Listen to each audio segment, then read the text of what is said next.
As part of the 1855 Point Elliott Treaty, boarding schools were established by federal law. The Tulalip Indian School was one of those schools here on the Tulalip Reservation. Ramifications from those boarding schools are still being felt today, from the cultural genocide, beatings, and rigid discipline our Indian children suffered. One Tulalip Tribal member, Theresa Sheldon, now works for the National Native American Boarding School Healing Coalition. Hibulb Conversations sat down with Theresa, Director of Policy and Advocacy, to hear how her work is bringing truth, justice, and healing to our tribe.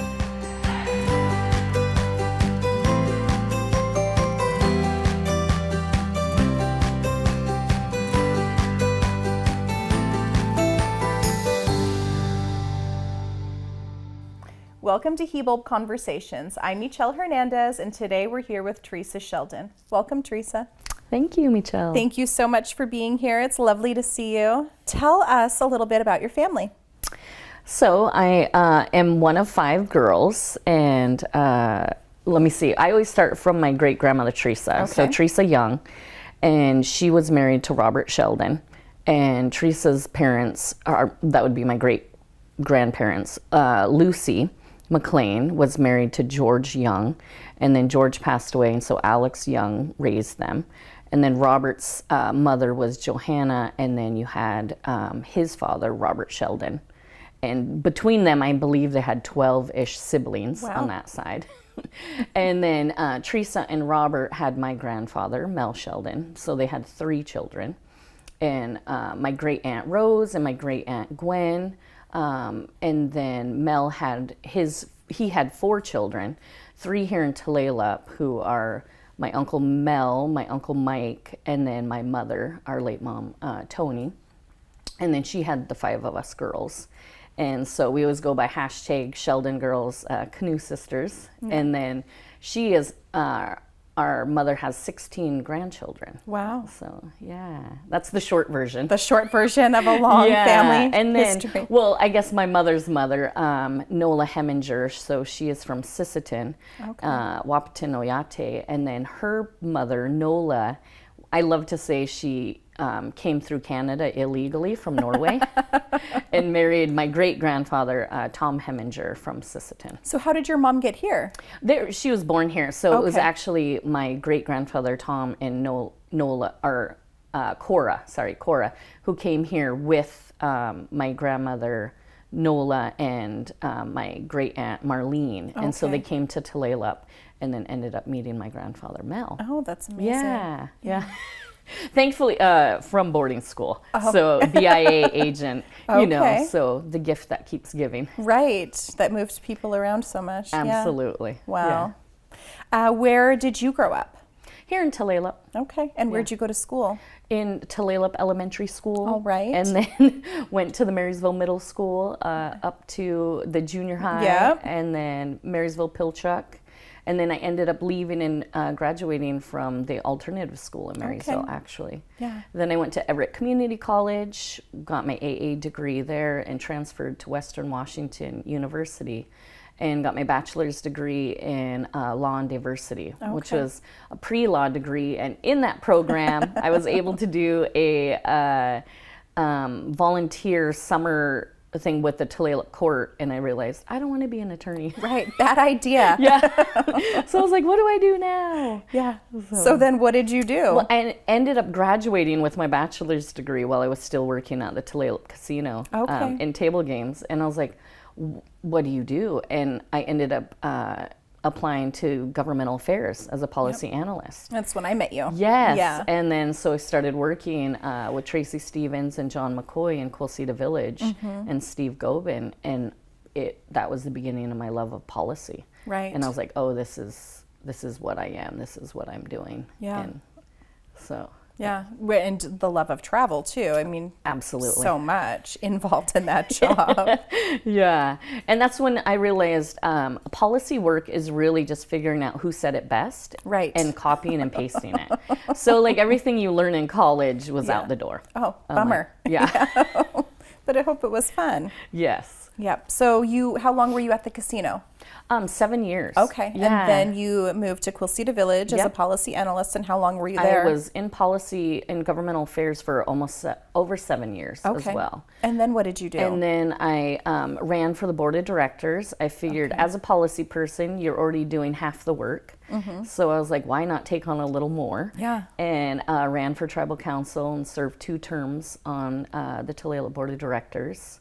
And then finished my time there and ended up at Emily's List doing training on getting Native women to run for public office. Oh, I love that. Yeah, and then went from Emily's List to the Democrat National Committee. Okay. And worked at the Democrat National Committee for almost 3 years. Wow. As the director of Native American political organizing. Okay. And what did you do there? So everything. Like, what does that mean? We helped Biden get elected. Okay. So getting out the vote on a national level and working with the key states. So we had 10 key states that we worked with.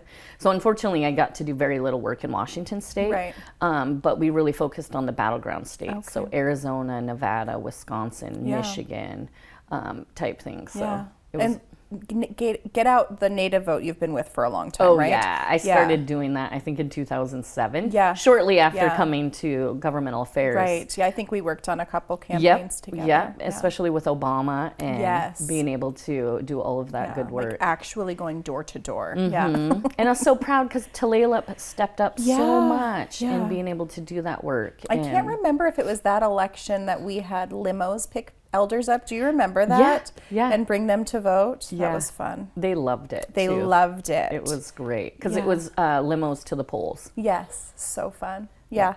So you were with the DNC for almost 3 years. Okay. Yeah. All right. And what are you doing now? So now I'm working with the National Native American Boarding School Healing Coalition, which is short for NABS. And I was going to say, it's a mouthful. It's big, and sometimes I leave out words, and I'm like, sorry. But I'm the director of policy and advocacy there. Okay, so doing a lot of travel here too? Yes, 3 months, so I'm on my 3rd month now. Okay. And we've literally been traveling every other week since I started. So. Thank you so much for being here with us today. I want to hear more about your new job and more about boarding schools. We'll take a quick break and we'll be back with more Hibulb Conversations.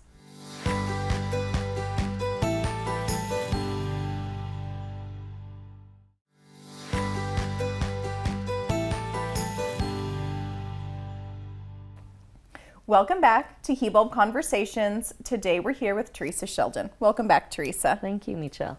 So you had mentioned in our first segment that your great-grandmother Theresa went to boarding school. Yes. Can you tell me more about that?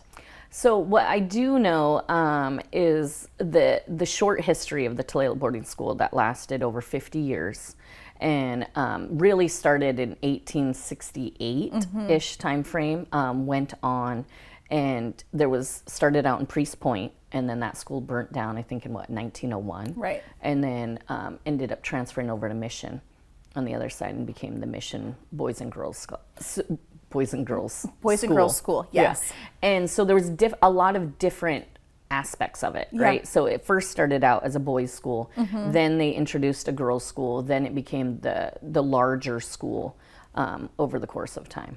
And your grandmother attended that school? Yes. Where was My great-grandmother. Yes, your great-grandmother. Where was she originally from? From Snohomish. Okay. And so they ended up relocating from Snohomish to the reservation. Okay. And had a farm by 116th. Oh. And so they ended up going to, all of her siblings ended up in the Tulalip boarding school. Do you know how long or what age she went? She went up until, I believe she was 15 or 16. Okay. There's an article about the Catholic Church making her get married to my great-grandfather, Robert. And so then I don't know if she was kicked out or graduated from the boarding school, but the Catholic Church made them get married, and it was apparently a big to-do. Was it? Per the article. Okay. I want to read it. Yeah, because there's a picture of her in 1912. Yeah. And she was one of the nursing students. And then there's also another picture of her playing basketball because they really wanted to highlight how civilized they were. Oh, yeah. In their really cool basketball gowns, basically, Yes, that they were made out wearing. of wool. Could Very, you imagine? very nice. Yeah, it was a lot of clothing and big bows.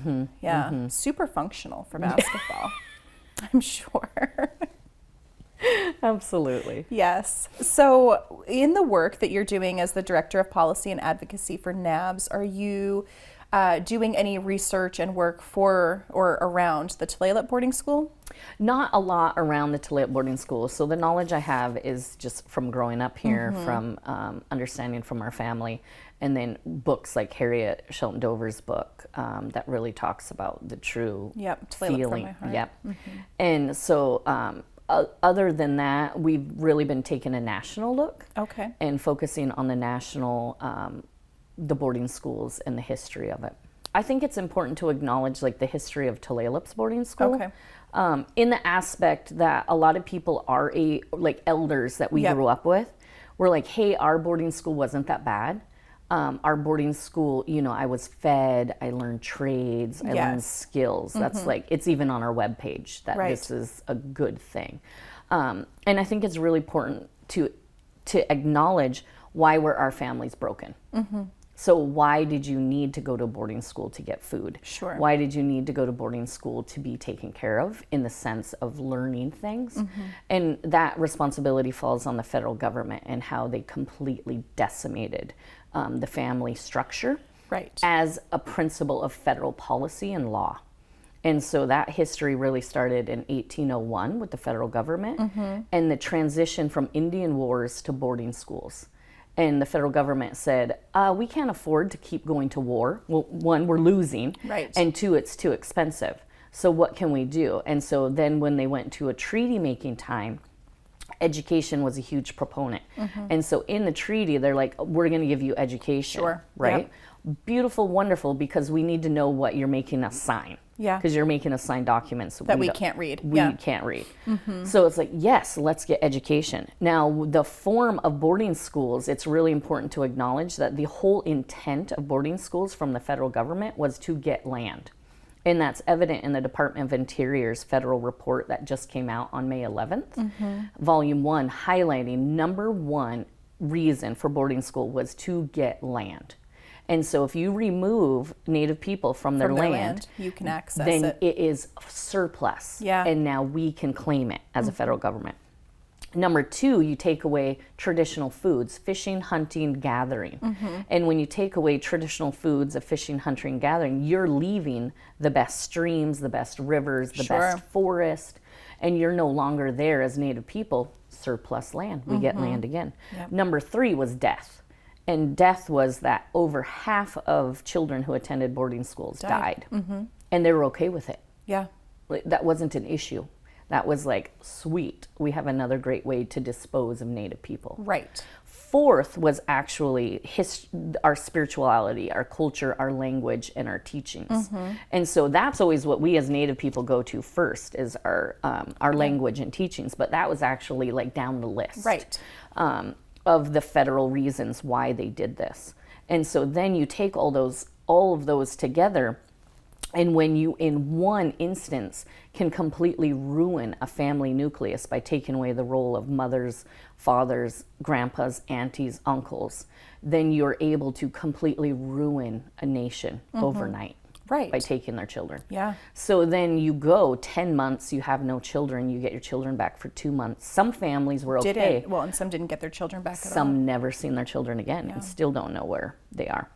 And so when we talk about why did you have to go to a boarding school, you have to talk about the beginning of how they ruined an entire nation of people. And then so yeah, when you came home, it may not have been the best, and it may have not. And then you talk about food, and I think Harriet Shelton Dover spoke about it so much about famine, and that you were constantly hungry, and the food they fed you was horrible, just garbage, and disgusting. And so how we have diabetes today, how we have health problems, how we have all of these medical issues today directly stem from boarding school. along with mental health, along the with generational suicide, effects. opioid addiction. So when we talk about like, let's address these issues, we have to go back to the beginning where they started. And you have to acknowledge that the federal government worked in partnership with churches to do this genocide. And it was actually by law, and you'll see that in Tulalip's timeline. Right. Because in 1869, then Father Charus was given funding from the federal government. Because in 1868, the federal government passed a law saying, we will fund churches and partner with you to run these boarding schools. So together, they worked in putting through and enforcing genocide, cultural assimilation for the intent of civilization. But it was about land. Right. Plain and simple. Yeah. We talk a little bit, well, you had mentioned students never returning home, and deaths were obviously a big reason for that. But another part of it was distance, right?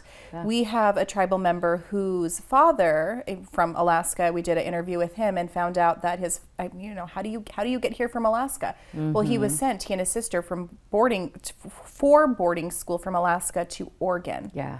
And then you have the 2 months in the summer, but no resources to send back. No. So how much of that plays part in what? Oh, it's intentional. Yeah. So if you take little children, 6-year-olds, 7-year-olds, and you take them from Alaska and you send them to Tulalip or you send them to Oregon, you send them, and they learned that. They were like, oh, because children would run away. I mean, for the love of, and they would run away to try to survive, and they would catch them and then had horrific beatings. Sure, yeah. And so they decide, oh, we have to send them farther away so that they can't get back to where they're from within a couple days. Yeah. And it's like Billy Frank Jr. spoke about it and would speak about they ran away for 3 days to get home, at 7 years old. And so they're like, oh, we have to resolve this. We have to send them farther. So the horrific treatment, they just continued to get worse. Yeah. Once they realized, oh wait, these kids are smart. They know their home. They know how to get food. They know how to get access. So then you put them in a completely different region that they don't know. There's this belief that Native parents just gave their children gave them away. Absolutely. Take them. And that's not true. Yeah. There was so much fighting. There was so many times parents went to the schools, demanded their children back, and they couldn't. I mean, my great-great-grandfather, Robert, actually spent 30 days in the Tulalip jail. Right. Because he wasn't Tulalip, and he was like, you can't take my children. Yeah. And so there were parents who were absolutely like, no, you will not take my children. And they hid them and tried everything to keep them safe. Yeah. And some parents were killed, some were beaten, some were in jail. And that's where you get like the forts. And you'll see old pictures of teepees set up outside away from the boarding school just so their children knew they were there. Yeah. And I think Harriet writes about that too, of being able to, she was in the later part, which was nicer, right? Yeah. And more closer to home. Yeah. Yeah. And so you were able to see other natives and adults and those kinds of things. But it was just like, that devastation. Yeah. Well, and yes, they were run through the Catholic Church and the federal government, but military style too. Oh, yes. So rigid military style 1800s rules for children. It's wild. And studies show that that's why Native Americans excelled so well in the military, because they already had PTSD. From boarding schools. Yeah. So they were great warriors in the sense of they already had heightened yeah. alert systems and needed that instruction. Yeah. I mean, that's, yeah. And so you literally condition children to go into the military. And we aren't okay talking about that yet, that transition of how Native children were programmed to go into the military. We're very proud of our veterans and very proud of what they did, but we can't make those connections of that was intentional. Mm-hmm. And it's intentional that the United States government continues to use poor brown bodies and black bodies to fight wars that we have no business being involved in. It's interesting. Yeah, it really is. It's gross, but it's interesting, right? I mean, Right. Yeah. Right. It's parts of history that we don't learn about, that you have to seek No the one information, learns and this. it's so important When to you know. say boarding schools, people think polo, Yes. like recreational Yeah. sports, like They don't associate disease and No. famine and jail. yeah. Yeah, I think most people that I speak to in our area alone don't realize that there's actual remnants of the jail below our boarding school. Still there. Yeah, right on the bluff. Well, we renovated the actual existing building into a dining hall. I know. Well, it was a Montessori school before that. We're still using it. Right, Yeah. right. But that's, I think, our, we're willing to talk about it, but are we willing to address the mental issues that are still here from it? And I don't think we're at that point, but we're getting closer. Yeah. And We just have to keep talking about it, yeah. keep pressing. yeah. And what does intergenerational trauma mean? Because we love buzzwords. Yeah. And we love to say, well, we're all impacted by intergenerational trauma. But what does that mean on an individual level? And that could mean that you grew up with a mother who didn't hug you. Right. And there was never a positive word said in your family of Yeah. encouragement or love, because that was not taught. And Yeah. so if you look at 50 years of a boarding school in Tulalip, and over 50 years, how many generations was that? Right. And so how many generations of parents never knew how to parent in a loving, kind way? And it was like sort of, Harriet talked about that in her book, that lack of love, and that she always came from a kind family, and her Yes. grandmother was so kind and caring, and they were never spoken to harshly, right? Because you understood the innocence and purity of a little child. And she was like, we already knew manners. We already knew how to behave. Right. We already knew how to carry ourselves as high-class people. And then the federal government's like, no, we're going to teach you. Yeah, And it's we're different gonna- if you don't use a fork. Yeah. Yeah, and it's different if it's not beaten into you. Right.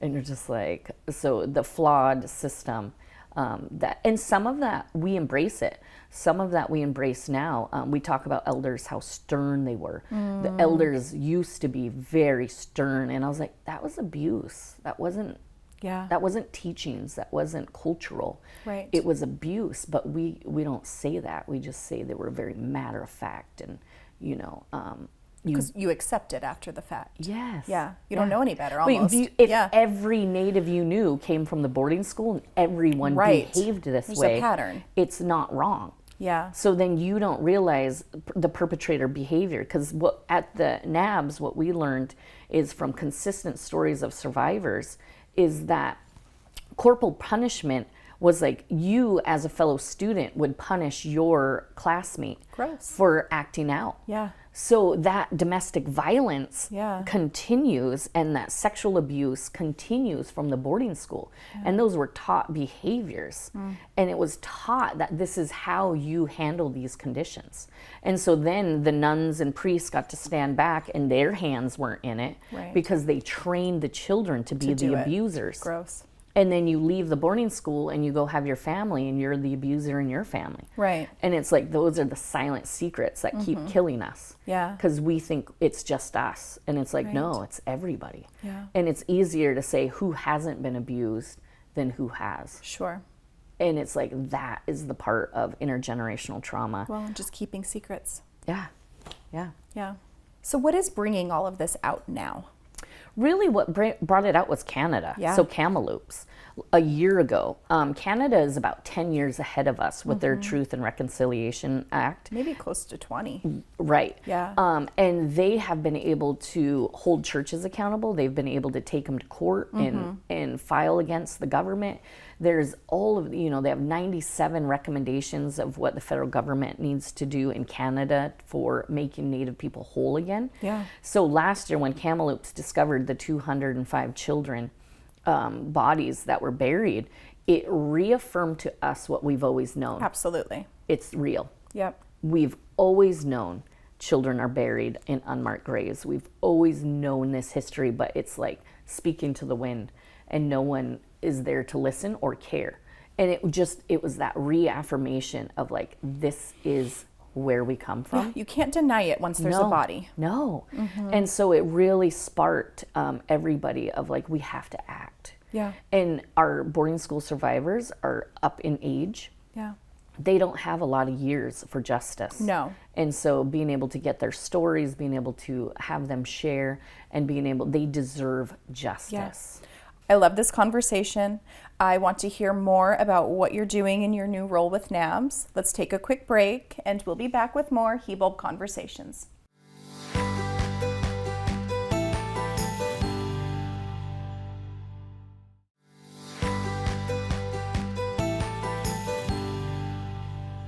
Welcome back to Hibulb Conversations. Today we're here with Theresa Sheldon. Welcome back. Thank you. So Theresa, what are you doing as the Director of Policy and Advocacy for NABS? So super exciting. I don't know if very many people know, but Sitzout's Deborah Parker is the CEO of NABS. And so being able to join her team 3 months ago has been phenomenal, being able to work with her again and follow her leadership. NABS so they're a nonprofit organization. They were established in 2012. And the whole premise of them is to capture survivor stories and be able to seek justice. What does that look like? So from that work that they have this amazing 10-year plan of healing with regards to education, appropriate curriculum, creating K through 12 for everyone, for non-natives alike. Yeah, not just for Native Americans, but for the entire United States with books. There's a huge push for healing. And healing looks different for every tribe. Healing looks different for region, for every tribal nation, and every individual as well. Some people want healing and apologies from churches. Some people do not. Some want the federal government held accountable. Some don't. So that justice is different for everyone. And so there's a huge process of what does traditional healing look like for people, for boarding school attendees and their descendants, their families. And then one of the huge issues we're doing, or big projects, is getting records. Wow. Yeah, and so we have an amazing team who is going out and getting documents. And we just recently went to Kansas and spent a few days there, and there was over 30 documents to download. And the great thing is we're making a database that will be accessible for anyone to access, to find their relative, find their family, and be able to seek out that records. And so that's a current project that's happening, and you will be able to use it like a database of being able to put in their name, find out where are they. Yeah. Because there's so much we don't know. Where did they go? Yeah. And my priority as the Director of Policy and Advocacy is legislation.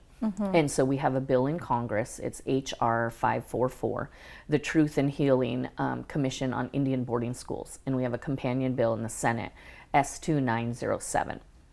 In May 12th, the Natural Resource Committee held a hearing on the bill, and we had 5 boarding school survivors testify.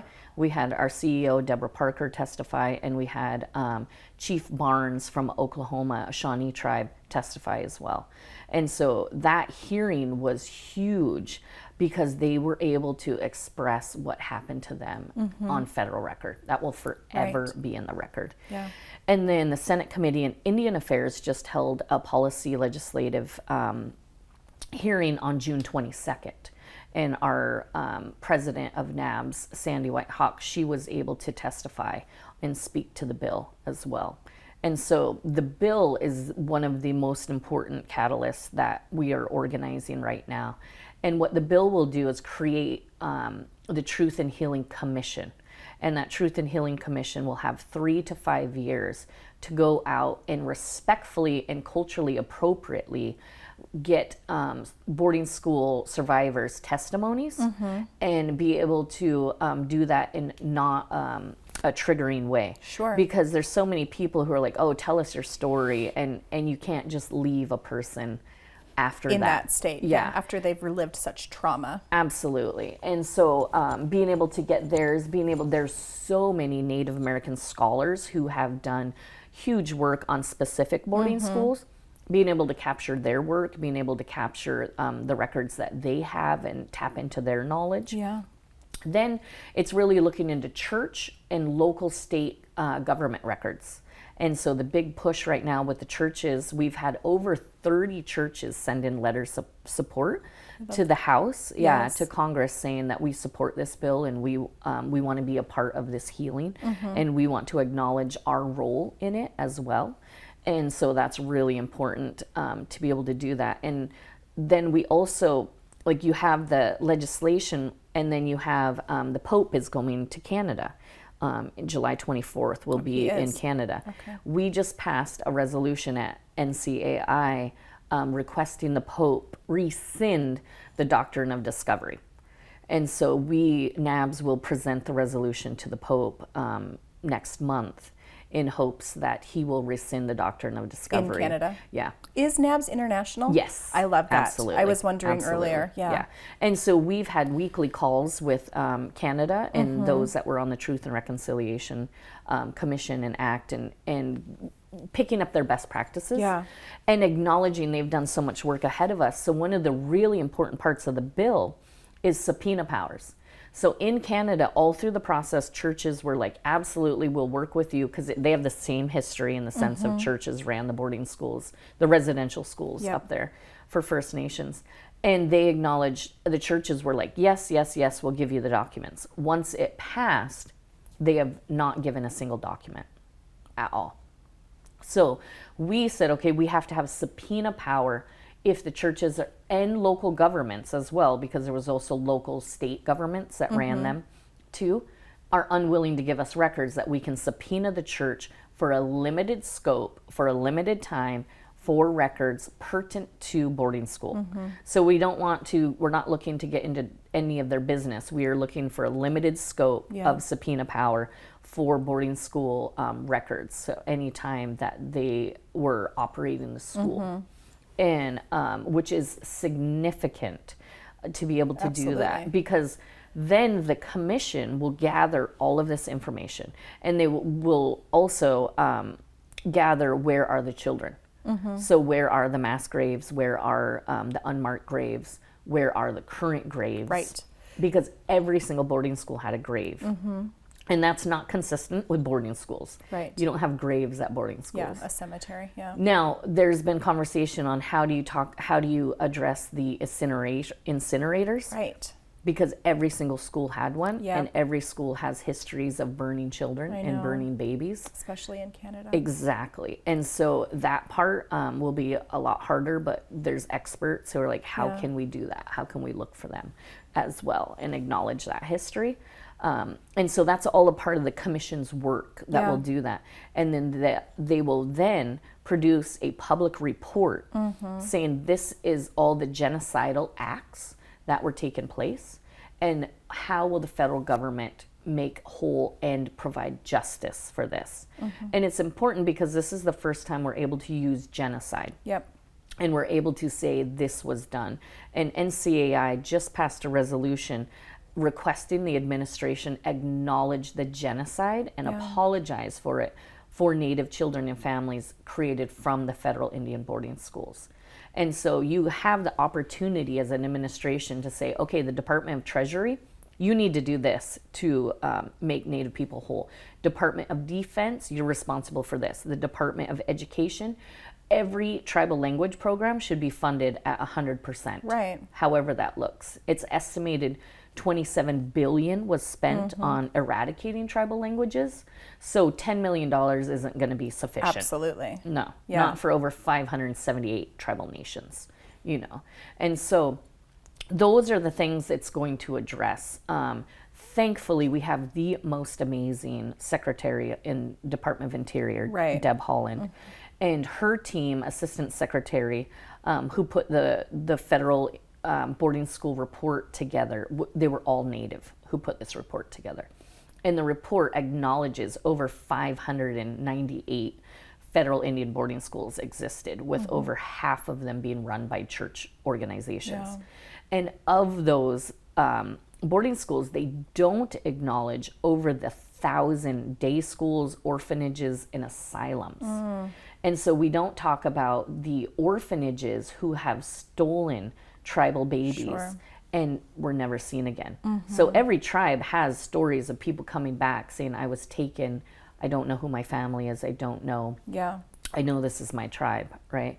And so that legacy of stealing Native children is still relevant today and still impacts us, especially with Indian child welfare and how that's being attacked. And it's the non-Native associations are saying, oh, this is a racial protection.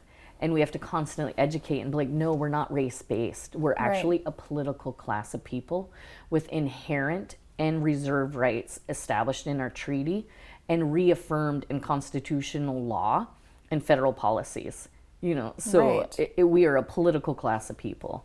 And so that is just the huge fight that is going on right now. And as long as we have this administration, we'll be able to get this work done.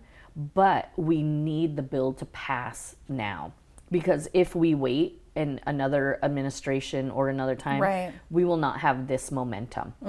And so we have over 60 congressional members who support the bill in the House. We have over 21 senators who support the bill in the Senate. And so the Senate Committee on Indian Affairs is accepting testimony and accepting letters of support that can be sent in from 30 days from June 22nd all the way then to July 22nd. Letters of support can be sent in for the bill. I wrote the story for my mother and my sisters, and we submitted that on her behalf to the House. And so it will forever, her story will forever be a part of the United States testimony. record. That's wonderful. Yeah. Yeah.